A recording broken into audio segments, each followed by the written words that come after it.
Hello दोस्तों, welcome to psychodrama.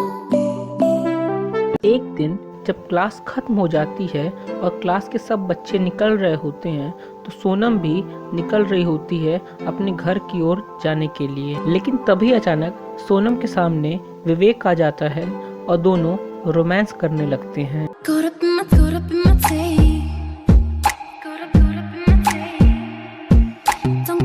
लेकिन तभी स्कूल के प्रिंसिपल वहां आ जाते हैं और दोनों को रोमांस करते हुए पकड़ लेते हैं। अगले दिन दोनों बच्चों के पेरेंट्स को बुलाया जाता है और टीचर दोनों बच्चों के पेरेंट्स के सामने बच्चों को बहुत डांटती हैं। टीचर बच्चों को सस्पेंड करने का ऑर्डर देती हैं, मगर बच्चों के पेरेंट्स को देखते हुए वो पेरेंट्स से कहती है आपके बच्चे 12th का एग्ज़ाम दे सकते हैं मगर कॉलेज नहीं आ सकते। कुछ समय बाद 12th का एग्ज़ाम होता है जिसमें सोनम और विवेक दोनों अपना पेपर देने आते हैं। एग्ज़ाम के बाद सोनम विवेक के पास आकर कहती है, विवेक तुम्हें क्या ज़रूरत थी मुझे क्लास के बाद रोकने की? तुम्हारी वजह से आज मेरे पेरेंट्स मेरे से काफ़ी नाराज़ है, मेरी आधी पढ़ाई भी बर्बाद हो गई है। क्यों विवेक, क्यों? विवेक सोनम को समझाने की कोशिश करता है मगर सोनम विवेक से नाराज हो जाती है और उससे कहती है आज के बाद तुम मुझसे मिलने की कोशिश भी मत करना।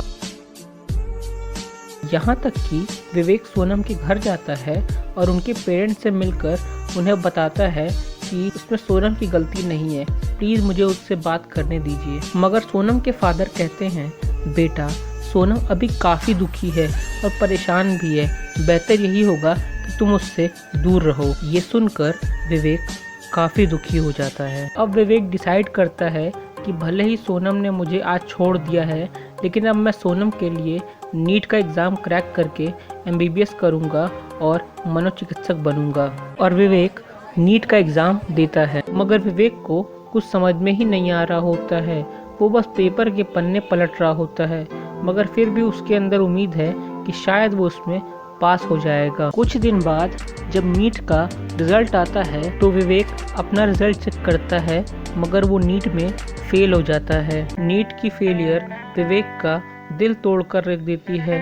वो समझ नहीं पाता है अब वो क्या करे। विवेक को मेडिकल तो नहीं मिल पाता है लेकिन विवेक इलाहाबाद की एक यूनिवर्सिटी में मेडिकल से मिलती जुलती लाइन साइकोलॉजी में एडमिशन ले लेता है ताकि वो जो लोग मानसिक रूप से कमज़ोर हैं उनकी मदद कर सके और सोनम का सपना पूरा कर सके। लेकिन कॉलेज में विवेक सोनम की यादों से बाहर नहीं आ पाता है।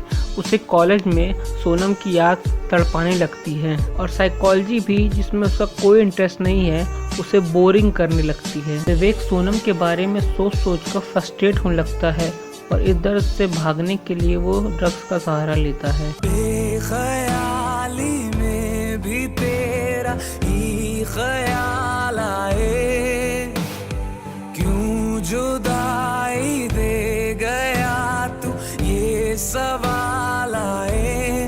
नजर के आगे हर एक मंजर रेत की तरह बिखर रहा है, दर्द तुम्हारा बदन में मेरे शहर की तरह उतर रहा है। नशा करने के कारण विवेक का बिहेवियर बदल जाता है, वो एक गुस्से वाला इंसान बन जाता है। नशे के कारण विवेक का पढ़ाई में मन नहीं लगता है और वो कॉलेज में फेल होने लगता है। और एक दिन विवेक की माँ विवेक से कहती हैं बेटा तुम हर समय नशे में पड़े रहते हो, तुम्हें अपने परिवार की भी कोई चिंता नहीं रहती है। बेटा मैं चाहती हूँ तुम बैंक या रेलवे का फॉर्म भर दो ताकि तुम भी चैन से जियो और हम भी चैन से जिए। विवेक अपनी माँ से काफ़ी प्यार करता है इसीलिए वो उनकी बात मान जाता है और विवेक गवर्नमेंट जॉब की एग्ज़ाम में बैठता है और कोशिश करता है कि वो एग्ज़ाम को पास कर सके। मगर विवेक नशे में इतना धुत रहता है कि उसे एग्ज़ाम की कोई परवाह ही नहीं होती है और वो उसमें फेल हो जाता है, जहाँ उसके फादर उसे काफ़ी डांटते हैं। तुम्हें अपनी फिक्र नहीं, अपने घर वालों की फिक्र नहीं, अपने फ्यूचर की फिक्र नहीं। गुस्सा आता मुझे सोचकर कि तुम अपनी जिंदगी बर्बाद कर रहे हो। तुम्हें दिखाई नहीं देता कि आज तुम एग्जाम में फेल हुए हो, कल जिंदगी में फेल होने वाले हो? नहीं दिखाई दे रहा और मैं देखना भी नहीं चाहता। आपको क्या लगता है? I don't care. जिस दिन पैसे देना बंद कर दूंगा ना, यू विल स्टार्ट केयरिंग।